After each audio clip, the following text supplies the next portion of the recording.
Siglo XX con Mike Wallace.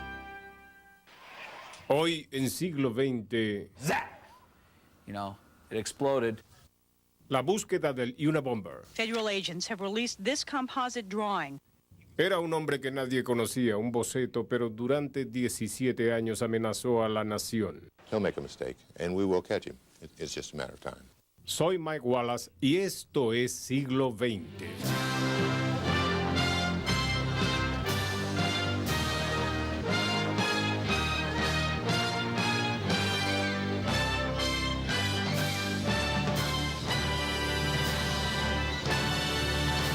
Siglo XX con Mike Wallace.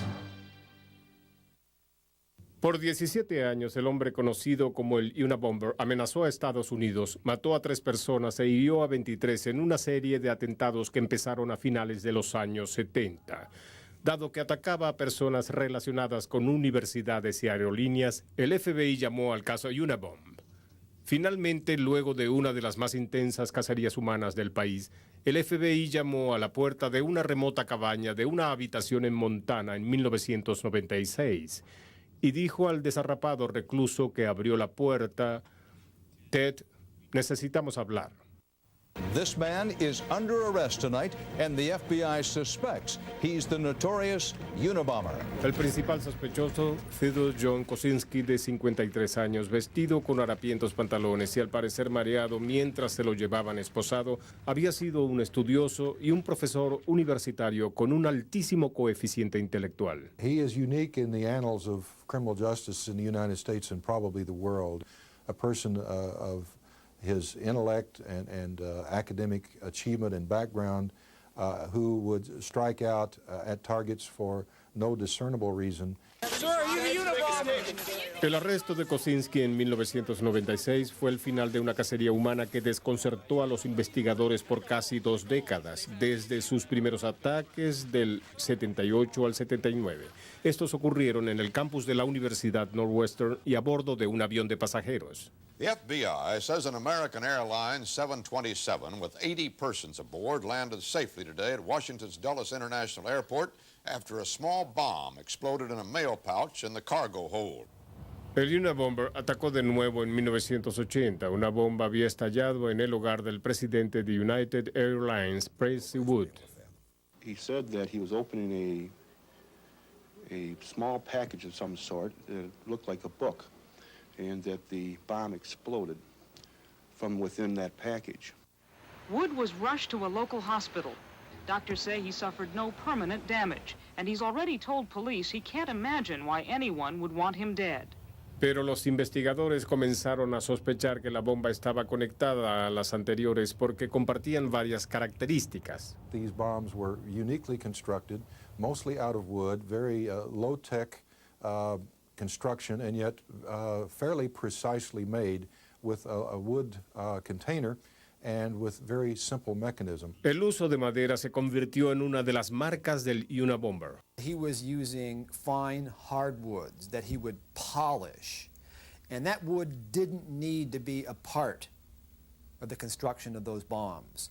And I felt that here's a guy who views himself as a craftsman.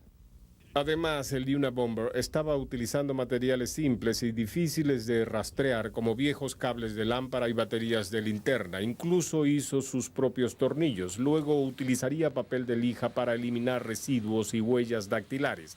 Aún así dejó una huella única. He, of course, started leaving initials, FC, in the devices that were detected after the ones that didn't explode or remnants of those that did explode. So he wanted to be connected with his work. He simply did not want to provide any indication as to why he was selecting these particular victims. En 1982, con el FBI buscando ahora a una persona, el Unabomber atacó 2 veces e hirió a una secretaria del Departamento de Computación de la Universidad Vanderbilt de Nashville, Tennessee, y a un profesor de Ingeniería Eléctrica en la Universidad de California en Berkeley. El profesor de Berkeley, Diógenes Angelakis, dijo que vio una lata cerca de la máquina de café en el salón de la facultad y la recogió. As I lifted up the handle, it exploded. It was a pipe bomb. And it took all the flesh off the fingers and left just the bones in the upper part. 3 años después, en mayo de 1985, en el mismo edificio en Berkeley, el capitán de la Fuerza Aérea John Hauser, un estudiante graduado con esperanzas de convertirse en astronauta, levantó un cuaderno en el laboratorio de computadoras de Berkeley. Zap! You know, it exploded, threw my hand over to the side. I could see my hand was really torn up very badly. Then I noticed that I had this big gash out of my arm and blood was starting to bubble up out of there. La bomba seccionó 2 arterias de su brazo derecho, destruyó parte de sus dedos y acabó con sus esperanzas de convertirse en astronauta. I have no feeling on half of my hand. I've really lost a great deal of the dexterity in my hand. I become somewhat sad. There are a lot of days when I would much rather be in an office that has a joystick and a throttle rather than a desk. Mientras el número de víctimas se incrementaba, también lo hacía la potencia de las bombas. There was this progression, and what was beginning to happen was the subject began to perfect his modus operandi, and he began to get better and better at what he was doing. Y el 11 de diciembre de 1985, uno de los artefactos del Unabomber finalmente mató a alguien. Just before noon, a loud and powerful explosion erupted behind a business complex located on the 1500 block of Howe Avenue. Hugh Scruton, dueño de una tienda de alquiler de computadoras en Sacramento, California, murió afuera de su tienda por una bomba que había sido llenada de clavos. It's just a tragedy, something like that happened. I can't imagine who would do something that terrible. Para cuando Scruton murió, el FBI tenía suficiente información para elaborar un perfil muy general del sospechoso. There was generally a feeling amongst the profilers and agreed upon by the investigators that he had some sort of grudge against technology in society, but there was no firm evidence. It was simply an assumption on the part of the profilers.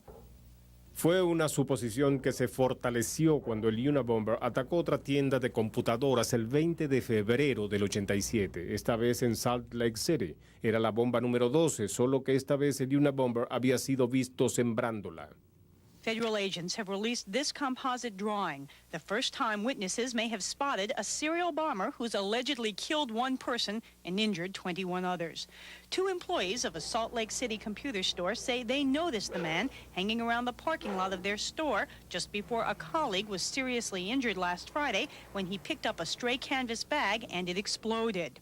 El retrato hablado no produjo un sospechoso viable, pero muchos creyeron que el incidente hizo que el Unabomber desapareciera. Certainly he was crafty enough to know, I better lay low for a while. He's a very intelligent, very methodical, and worst of all, very patient killer. He has no problem shrinking into obscurity, then popping up again. El Unabomber desapareció durante 6 años, hasta que en junio de 1993 regresó para vengarse. Envió 2 bombas por correo desde Sacramento, California, una al hogar de un profesor de la Universidad de California en San Francisco y la otra a la Universidad de Yale en New Haven, Connecticut. La víctima californiana recibió su paquete primero el 22 de junio. Dr. Charles Epstein was seriously injured when a mail bomb exploded at his home near San Francisco. He is missing several fingers on one of his hands, and he has severe abdominal injuries due to the explosion. 2 días después, el 24 de junio, la segunda bomba estalló en la costa este. The bomb on the Yale campus today blew up in the Computer Sciences building, critically injuring an internationally recognized computer expert. David Galernter, 38, suffered severe wounds when the suspected mail bomb exploded in his office. Ese mismo día, horas después del estallido en Yale, el Times de Nueva York recibió una carta que se responsabilizaba por los 2 atentados de esa semana. Para demostrar su autenticidad, escribió el remitente, pregúntenle al FBI acerca de FC. Ese, según la nota, era el nombre de un grupo anarquista. Sin embargo, el FBI seguía convencida de que estaba buscando a un solo individuo, no a un grupo. Un individuo que se hacía cada vez más peligroso. The bombs were becoming, although still rudimentary, more sophisticated, more powerful, and more well-constructed, and apparently intended to inflict more damage, including casualties, homicides. Nada se escuchó acerca del Unabomber durante un año y medio, hasta el 10 de diciembre de 1994, cuando un poderoso sobrebomba mató al ejecutivo de publicidad Thomas Moser en su hogar de los suburbios de North Caldwell, New Jersey. This cold-blooded murder is the latest deadly development in a series of bombings codenamed Unabomb. The United States Attorney's Office, together with all of law enforcement, is committed to apprehending and bringing this criminal to justice. Thomas Moser no era un científico informático, ni un ejecutivo de aerolíneas, ni un profesor universitario. No encajaba en el patrón del Unabomber. Además, el paquete llegó 2 semanas antes de Navidad, cosa que preocupó a las autoridades. The FBI is warning everyone to look out for unusual packages. If it appears suspicious in any way, shape, or form, then they should contact their local police. This is the suspect that the FBI believes will strike again. This individual could be a neighbor, a co-worker, a friend. He or she can meld into the community very readily, would not be easily identifiable as a disturbed individual. Para entonces había 100 agentes del FBI buscando al Unabomber, pero pese a la recompensa de $1 millón por información y un número 800 nacional, no había pistas sólidas. Aún así, los investigadores insistieron. He'll make a mistake, and we will catch him. It's just a matter of time. Irónicamente fue otro atentado, la bomba en el edificio federal Alfred Murrah en Oklahoma City, lo que causó que el Unabomber empezara a cometer serios errores. Esta historia al regreso en siglo XX. La bomba que estalló afuera del edificio federal Alfred Murrah en Oklahoma City el 19 de abril del año 95 y que mató a 168 personas produjo titulares durante semanas. Este tipo de atención no le agradaba al Unabomber. He felt jealous because he earned the reputation of being the most sinister bomber in America. So I think he must have felt upstage, and also I think he must have felt superior to this amateur Timothy McVeigh. Solo 5 días después del atentado en Oklahoma City, el Unabomber respondió enviando su artefacto más letal hasta ese momento, una bomba de 5 kilogramos que mató al presidente de la Asociación Forestal Californiana. The bomb, mailed to a Timber Industry Association, was designed to kill, and it did. Gilbert Murray is the 3rd person to die in a Unabomber attack. Pese a que el Unabomber reconquistó la atención de la nación con el horrible ataque, comenzó a actuar irracionalmente y a cometer errores. Comenzó a utilizar cartas para exigir atención. The FBI says the bomber has written 3 letters stating his aims. The Unabomber himself is describing his own actions and motives for the first time in 17 years. One of the letters from the Unabomber went to one of his victims, Dr. David Galertner, a computer expert at Yale University, who was injured by a mail bomb in 1993. Because people with advanced degrees aren't as smart as they think they are. If you'd had any brains, you would have realized that there are a lot of people out there who resent bitterly the way techno-nerds like you are changing the world, and you wouldn't have been dumb enough to open an unexpected package from an unknown source. El Unabomber también escribió que había atacado al ejecutivo de publicidad Thomas Moser porque su trabajo manipulaba las actitudes de las personas. Las cartas marcaron un profundo cambio en el comportamiento del Unabomber y ayudó a enfocar la investigación del FBI. Suddenly, he's no mystery after Oklahoma City. We know exactly his political orientation. We get an impression of the kind of people he hates. So we learn a great deal after April of 1995, where for the prior 16 years, we knew nothing about his political stance, why he was killing. Si bien el Unabomber comenzaba a delatar su modus operandi, continuaba despistando a los investigadores que lo perseguían. The FBI is a joke, he writes. And today, the task force assigned to find the bomber couldn't say they're any closer to catching him. Their main hope now is that through his letters, someone may recognize the technically skilled and angry man who's been spreading terror for 17 years. Y continuó haciéndolo. Justo antes del fin de semana del 4 de julio, el Unabomber envió una carta amenazadora al San Francisco Chronicle. The serial mail bomber known as the Unabomber is threatening to strike again, and this time he's raised the stakes. The threat came by letter to the San Francisco Chronicle, warning that a bomb would be put in an airliner out of Los Angeles within the next 6 days. Como resultado, las Fuerzas Armadas advirtieron a todas las aerolíneas que operaban en California y aumentó las medidas de seguridad en todos los aeropuertos. Luego, un día después, en una carta al Times de Nueva York, el Unabomber dijo que su amenaza fue solo una última broma. Sick and tired of the people in America having to put up with this kind of nonsense. I need to identify the people that's traveling with you. Anger and a sense of vulnerability don't just dissipate because the Unabomber now says he was just kidding this time. Having created enormous alarm with his threat, he then did not have to carry it through to achieve his objective. He wanted us to listen. We certainly were listening. Pese a que el Unabomber estaba ganando atención nacional sin precedentes, estaba a punto de cometer su más grande error. En el verano de 1995 exigió que la prensa nacional publicara su manifiesto. Editors at the New York Times and the Washington Post said today they have not yet decided how to respond to the Unabomber's latest demand. Both newspapers received long, rambling essays entitled Industrial Society and Its Future, suggesting economists and technicians are criminals who, if they get blown up, they deserve it. Print my essay and more like it to follow, he threatened, or I may kill again. Tras bambalinas, el FBI y el Departamento de Justicia estaban presionando a los periódicos para que publicaran el manifiesto completo del Unabomber. We felt like this was a self-portrait of the Unabomber. When you read the manifesto, you see some very unique ideas in there. And so we wanted to get that out before the public as best that we could.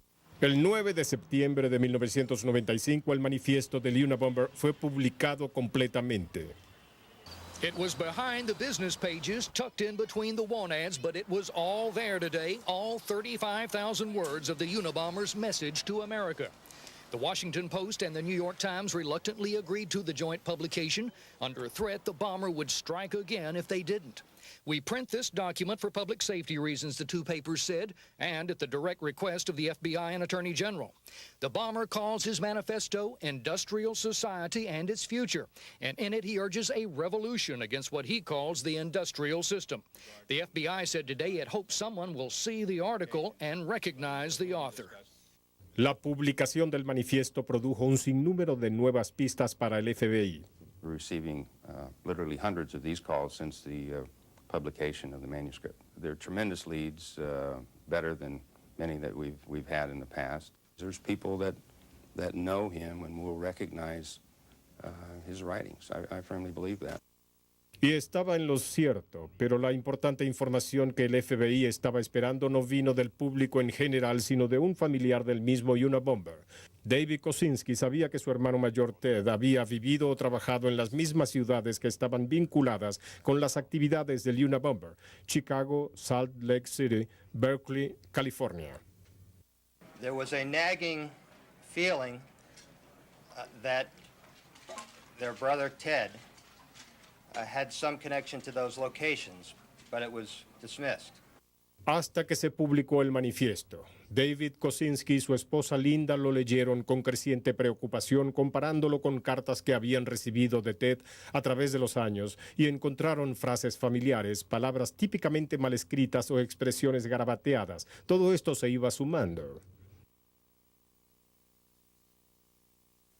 I was feeling something I really didn't expect to feel at all, which was a deep sense of unease, fear, profound dismay.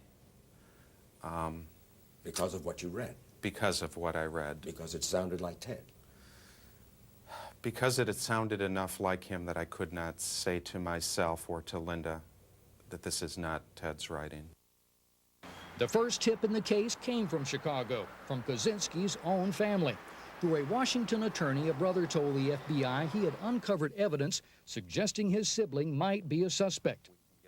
El FBI supo por medio de los Kosinski que hacía años que no veían a Ted, quien había estado viviendo solo en una cabaña de Montana sin electricidad ni agua corriente. Efectivamente, en Montana, Ted se había aislado de su familia y del mundo en que había crecido. Kosinski grew up in modest suburbs of Chicago. His father worked in a sausage factory. His mother was a teacher. They pressed him to work hard in high school. He was so smart, he skipped his junior year. Su madre lo recordaba como un niño sensible quien a menudo prefería la soledad a la conversación, pero que nunca fue un problema. He was a good kid, no problems with delinquency. How do you tell people he's easily hurt and he goes off by himself? You know, the teachers liked him because he was such a good student. A good student with a genius IQ of 170. Ted skipped 2 grades and entered Harvard at 16. En Harvard, Kosinski sobresalió en matemáticas. Patrick McIntosh vivió en el mismo dormitorio universitario que él. What struck me, though, was his room. It was the messiest room I've ever seen and ever will see. It was 2 to 3 feet deep in trash, and it smelled. Kosinski obtuvo su doctorado en la Universidad de Michigan y luego fue profesor en Berkeley, donde una carta en sus archivos de personal lo describían como patológicamente tímido, sin amigos cercanos en el departamento. The tradition was that we would go out for beer and pizza afterwards, so we said, "Oh, come along, going for beer and pizza," and he said, "No, thank you," and walked off. La familia de Kosinski dijo que con los años Ted se había aislado cada vez más. Luego de 2 años como profesor en la Universidad de California en Berkeley, renunció inesperadamente y se dirigió a Montana. Ted le escribía a su hermano David a menudo hasta que su hermano se casó. He was devastated when he learned that you were happy with Linda and that you, of all things, married Linda. It was entirely unexpected. He had never met Linda. And I got a letter that was pages and pages and pages long, full of criticisms of Linda, criticisms of me. It was as if I had somehow betrayed him. Luego comenzó a pedir dinero a su familia. Es probable que los Kosinski hayan sido su única fuente de ingresos. Sin embargo, con el transcurrir de los años, las cartas de Ted a su casa se hicieron cada vez más hostiles. Let me just read you a little bit from one letter that he sent to you. Yeah. You're not going to be happy to hear it, I'm sure, but this is... Yeah, I know. He says, so generally if I experienced any failure or showed any weakness, I found that I couldn't come to you for sympathy. You were simply using me as a defenseless butt on which to take out your frustrations. I was supposed to be your perfect little genius. Mike, this is not the same family that I grew up in, that he grew up in. This is not the same mother that he's describing here. This is a fiction or a fantasy. But this seems almost calculated to hurt Wanda. Yeah, I think so. Yeah. He wanted nothing to do with the family. For instance, in one of the letters he says, there is nothing that could ever be important enough so that you would have to get in touch with me. Even if Ma dies, I don't want to hear about it. Sure. Wanda, are you okay? I'm okay. I'm all right. Okay. When his father died in 1990, Ted didn't even return for the funeral. David and Linda became so concerned about what they called Ted's deterioration that they took 2 of his letters to a psychiatrist in 1991. The psychiatrist advised us that Ted was mentally disturbed, seriously disturbed, and that not only was he disturbed, but that there was a possibility of violence. That stuck in my mind, and it stuck in my mind all these years. Is it true that you had actually talked about having him committed? We were advised that it was extremely difficult to get someone committed. A la familia se le dijo que Ted debía demostrar que era un peligro para sí mismo y para otros, algo que ellos pensaron era inimaginable hasta que el manifiesto del Unabomber fue publicado. Pero cuando los Kosinski se dieron cuenta de que el dinero que habían enviado a Ted podía haber sido utilizado para subsidiar los ataques del Unabomber, contactaron a las autoridades. Eso finalmente condujo a su arresto el 3 de abril del año 96. Agents from the Federal Bureau of Investigation, the Bureau of Alcohol, Tobacco, and Firearms, and the Postal Inspection Service began executing a search warrant at the residence of Theodore John Kaczynski near Lincoln, Montana. Y la familia Kosinski quedó tan estupefacta como el resto del mundo cuando vieron al hombre que salió de la cabaña de Montana. It was a horrible moment. I couldn't believe it. When I saw him, oh gosh, I figured, oh my God, he's really gone over the edge. Ted's gone. Ese día de abril del año 96, Theodore John Kosinski, como cualquier otro acusado, se presumió inocente hasta que se probase lo contrario. Pero fue de hecho el principio del fin para el Unabomber. Casi irreconocible para su familia, Kosinski fue pronto objeto de una enorme investigación mientras se preparaba el caso en su contra. Esta historia al regreso en siglo XX. El FBI sabía que Theodore Kosinski, a quien arrestaron en una cabaña de una habitación en Lincoln, Montana, era el Unabomber. Ahora debían demostrarlo más allá de dudas razonables. According to an FBI affidavit, an ongoing search of Kaczynski's cabin has already found one partially completed pipe bomb, 10 three-ring binders with diagrams of explosive devices, bomb-making chemicals, and all the mechanical drills, drill bits, and wiring needed to make a bomb. La cabaña de Kosinski proporcionó a los agentes del FBI un sinnúmero de evidencias incriminadoras. Allí, entre novelas de Thackeray y otras de Shakespeare, estaban los manuales y materiales para la destrucción. Kosinski estaba siendo retenido en prisión sin fianza, acusado de un cargo federal de armas. Pero con las evidencias aumentando, los agentes esperaban que pronto se le pudiese acusar de asesinato. All the evidence is being shipped back to FBI laboratories in Washington, where forensic scientists will compare it with the chemical residues, fibers, and metal gathered from the 16 pipe bomb explosions attributed to the Unabomber. Attorney General Janet Reno said today agents will spend as long as it takes in the cabin.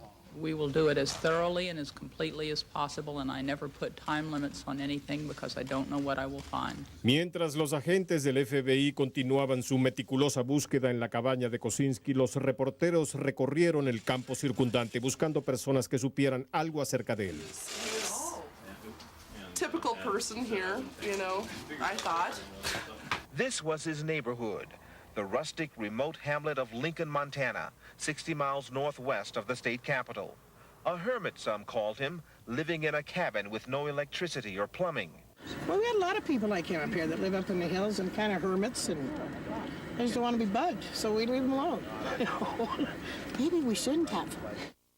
Kosinski tenía una licencia de conducir, pero utilizaba una vieja bicicleta para ir al pueblo. Compraba harina, azúcar y otros víveres en el almacén donde Rhoda Burke trabajaba como cajera.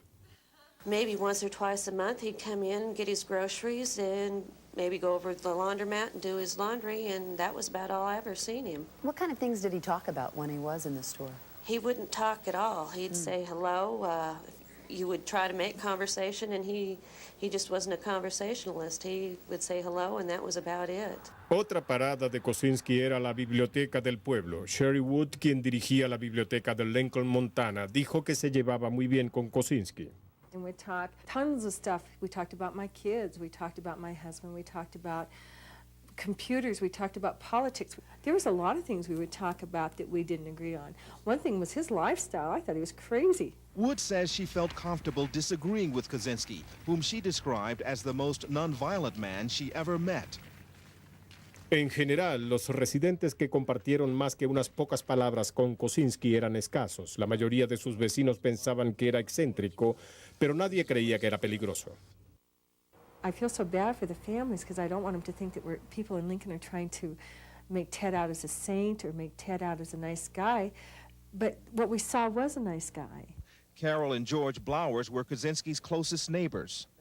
Did you ever talk to him? Mm-hmm. What'd you talk about? His garden, not being able to ride his bike to the top of the hill and having to get off and push it, tasting a little. He had a good sense of humor. When he took out-of-town trips, he would sometimes leave his bicycle with them. Whether he was gone a day or a week, you know, his bike could just all of a sudden be gone, and just they never paid any attention to How long he was gone? How long he was gone. Algunos dijeron a los agentes del FBI que Kosinski a veces pedía a un repartidor local que lo llevase fuera del pueblo hacia el este por la autopista estatal 200 de Montana, pasando por Lincoln, luego al sur hasta Helena, la capital del estado, donde él podía tomar un autobús y hacer conexiones con todo el país. Ninguno de los aparatos del Unabomber fue enviado desde Montana, así que los agentes siguieron el camino de los autobuses en busca de pistas. This is one of the rooms that we let him have. This is one of the cheaper rooms. Los libros de registro del dueño del Hotel Jack McCabe dieron a los agentes información sobre las visitas de Kosinski a Helena desde el año 80. He had a canvas bag that he just carried over his shoulder. And he'd set that down here, and then he'd register and pay the rent. I'd give him the key, and he'd go to his room. But he'd very man a few words. Do you have anything to say at all? Un hombre sin tarjetas de crédito ni registros telefónicos que verificar. Para rastrearlo, el FBI tuvo que reunir tarjetas de registro de hoteles y entrevistar a los vendedores de boletos en los terminales interestatales de autobús. Using old-fashioned footwork, the FBI has found evidence that places Theodore Kaczynski in California and Utah, locations where the Unabomber struck. With each clue, investigators move closer to making the direct link between the reclusive Kaczynski and the elusive Unabomber. In Butte, Montana, witnesses told the FBI Kaczynski frequently traveled by interstate bus, a form of transportation difficult for investigators to track. In Salt Lake City, where the Unabomber struck in 1981 and again in 87, agents learned Kaczynski had rented a room in this building during the 80s. El FBI también halló el rastro de Kosinski en Sacramento, la ciudad donde Hugh Scruton, dueño de una tienda de computadoras, fue asesinado por el Unabomber. Los agentes peinaron todas las ciudades a las que se enviaron bombas. Se dieron cuenta de que algún tiempo de Kosinski en las universidades había coincidido con el de las víctimas allí. Y luego de regreso en Montana, los investigadores encontraron lo que pareció ser su mayor descubrimiento. There is word tonight that FBI agents searching the Montana cabin of prime suspect Theodore Kaczynski have found what appears to be the original of the Unabomber's 35,000-word manifesto. Mientras los agentes seguían construyendo lo que se decía era un caso sin posibilidad de escape que probaría que Ted Kosinski era verdaderamente el Unabomber, su propia familia parecía saber que sería condenado y su esperanza era que su vida fuese perdonada. You are the one that basically brought him to light. Do you feel that because you did this, that society, in a way, owes you the sparing of his life? I don't think that's a claim I could make, but what an awful irony if I were to take action to prevent the further loss of life, and it ended up in the loss of my own brother's life.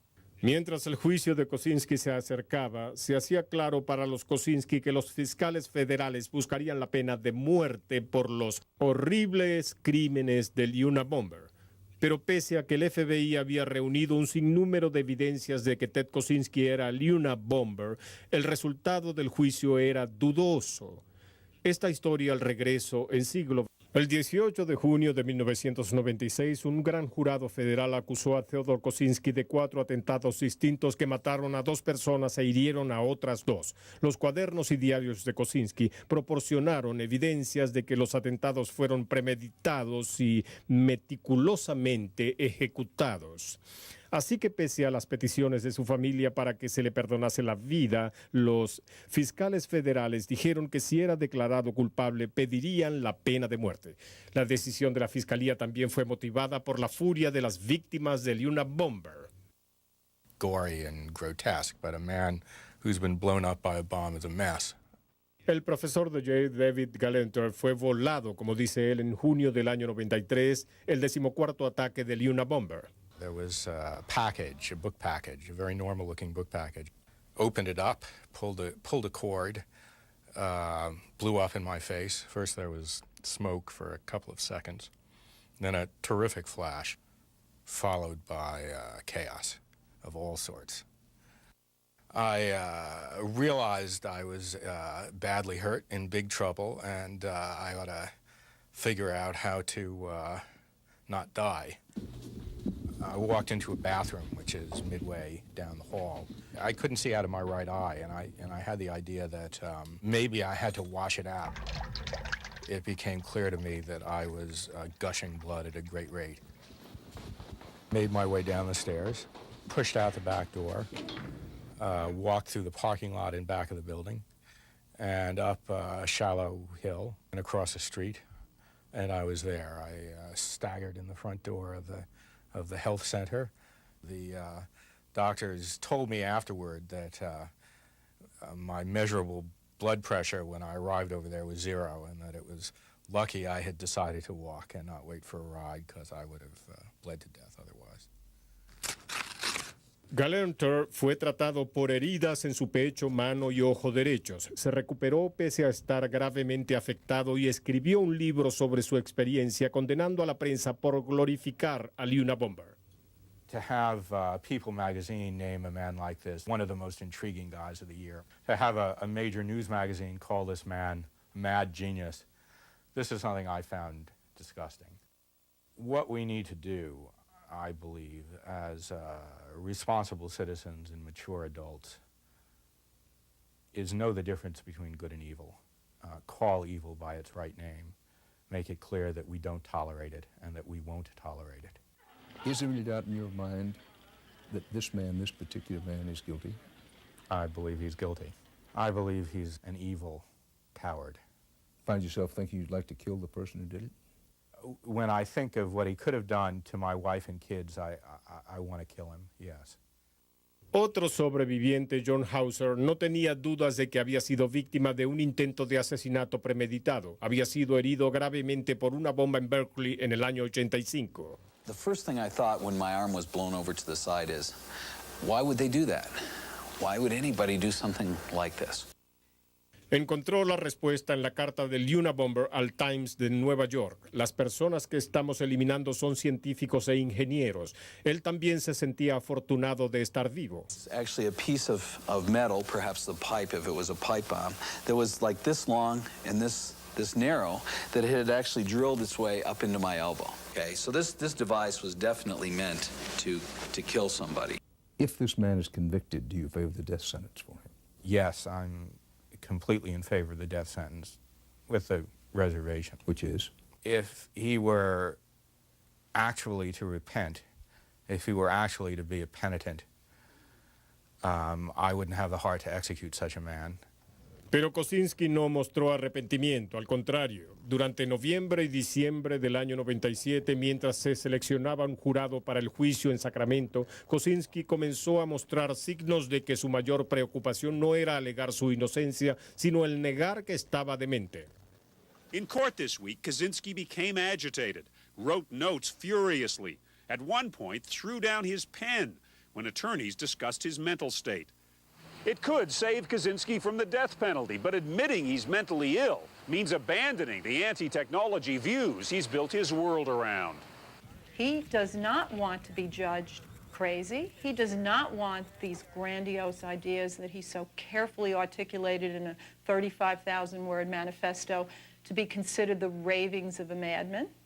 He takes himself very seriously. Tan seriamente que Kosinski intentó despedir a los abogados que intentaban introducir algún tipo de recurso de demencia a su favor para salvarlo de la pena de muerte. Because Kaczynski won't cooperate, the judge may put strict limits on defense use of the mental defect argument. For already hard-pressed defense attorneys, their client is proving as much an obstacle as the prosecution. La pelea legal continuó hasta el 5 de enero del 98, cuando el juicio comenzó oficialmente. Ted Kaczynski was driven to court this morning for what were supposed to be opening statements. But as it turned out, Kaczynski had a surprise for the courtroom. It was already destined to be a day of tension. For the first time, Kaczynski's mother, Wanda, and brother David came to the courthouse. It was David who informed the FBI that Ted could be the Unabomber. Ted Kaczynski no había visto a su familia por años, pero cuando entró a la corte ni siquiera miró a su madre y hermano. Les dio la espalda mientras estaban sentados a algunos metros detrás de él. David abrazó a su madre mientras ésta se secaba las lágrimas. Judge Garland Burrell had just taken his seat when Kaczynski spoke. His voice was barely audible, but with a few words, he brought the trial to a halt. "I want to make a statement," he said. "It's very important. I want to address the issue of my attorneys." Kaczynski le dijo al juez que había encontrado un abogado que estaba listo para defenderlo sin tocar el tema de los defectos mentales. Pero el juez decidió que era muy tarde para cambiar de abogado y ordenó que el juicio prosiguiese. Luego, 2 días después, el 7 de enero, Kaczynski aparentemente trató de suicidarse. Sometime overnight, authorities say, Kaczynski used his underwear to try to hang himself in his jail cell. When questioned, he said he lost his underwear in the shower. We are assuming that sometime during the night hours, he attempted to hang himself with his own underwear. No hubo mención del incidente en la corte esa mañana, pero los reporteros observaron marcas rojas en el cuello de Kaczynski. El juicio se detuvo otra vez cuando éste le dijo al juez que quería actuar como su propio abogado en lugar de que sus defensores lo proyectaran como un enfermo mental. Acordó someterse a una evaluación psiquiátrica para determinar si era legalmente competente. The standard for being competent is a rather low standard. It simply says that you have to understand the nature and consequences of the criminal action, and you have to be able to help your attorney with a proper defense. Y si Kaczynski era declarado legalmente competente, podía, de acuerdo a la ley, actuar como su propio abogado. Federal Bureau of Prison Psychiatrist Dr. Sally Johnson went to Sacramento's county jail this morning, 2 of Ted Kaczynski's defense attorneys at her side, to begin her week-long evaluation of the accused Unabomber. El doctor Johnson determinó que Kaczynski era competente para someterse a juicio. Luego el juez declaró sobre el asunto de la representación. He denied Kaczynski's request to represent himself, a request he'd made to stop his defense from raising mental issues. But the judge described that as suicidal and, quoting case law, said sternly, the system of criminal justice should not be available as an instrument of self-destruction. Lo que el juez no dijo abiertamente en la corte fue que la evaluación psiquiátrica indicaba que pese a que Kaczynski era legalmente competente, era también probablemente paranoico esquizofrénico, y eso lo cambiaba todo. The Unabomber trial abruptly ended today before it actually began. Ted Kaczynski pleaded guilty. In exchange, the U.S. government agreed to spare him the death penalty. The Unabomber's career is over. Today, for the very first time, Mr. Kaczynski offered to plead to a sentence of life in prison with absolutely no strings attached. El gobierno federal retiró su demanda de la pena de muerte y aceptó su declaración de culpable en lo que el Times de Nueva York llamó una victoria del sentido común. As the judge spoke, Kaczynski listened calmly, looking straight ahead, answering questions in a strong tenor voice. When asked his occupation, he responded, "That's an open question, Your Honor. I suppose now I'm a jail inmate." Asked if he understood and accepted the plea, he answered yes. Tonight, it seems no state charges will be filed, and the Unabomber case appears to be closed. Fyodor Kaczynski abandonó la corte sin hablar a su madre o hermano o siquiera notar su presencia.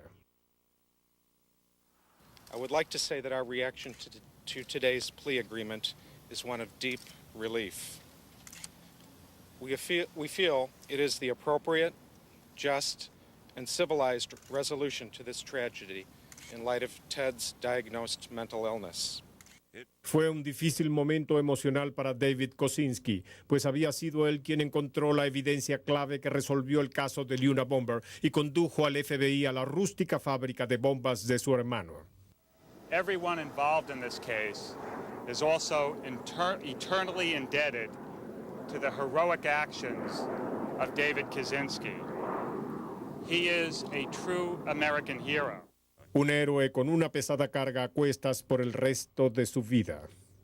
My mother and I wish to reiterate to the surviving victims our deep sorrow and regret. Our wish to reach out to you in whatever way possible to ease your pain and express our love.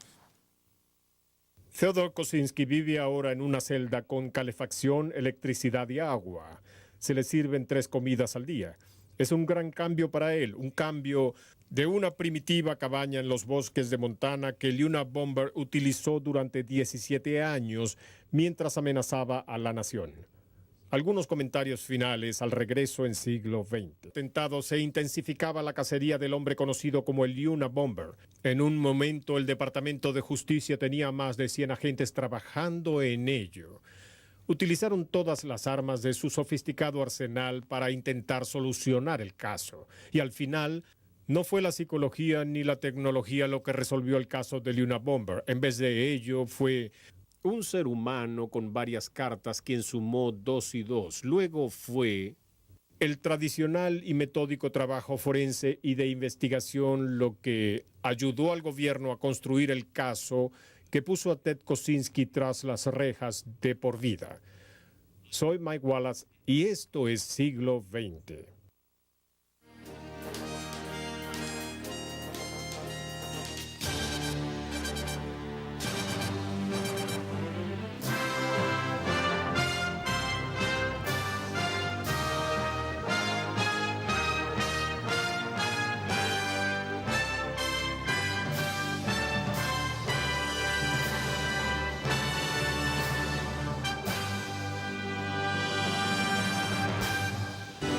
Siglo XX.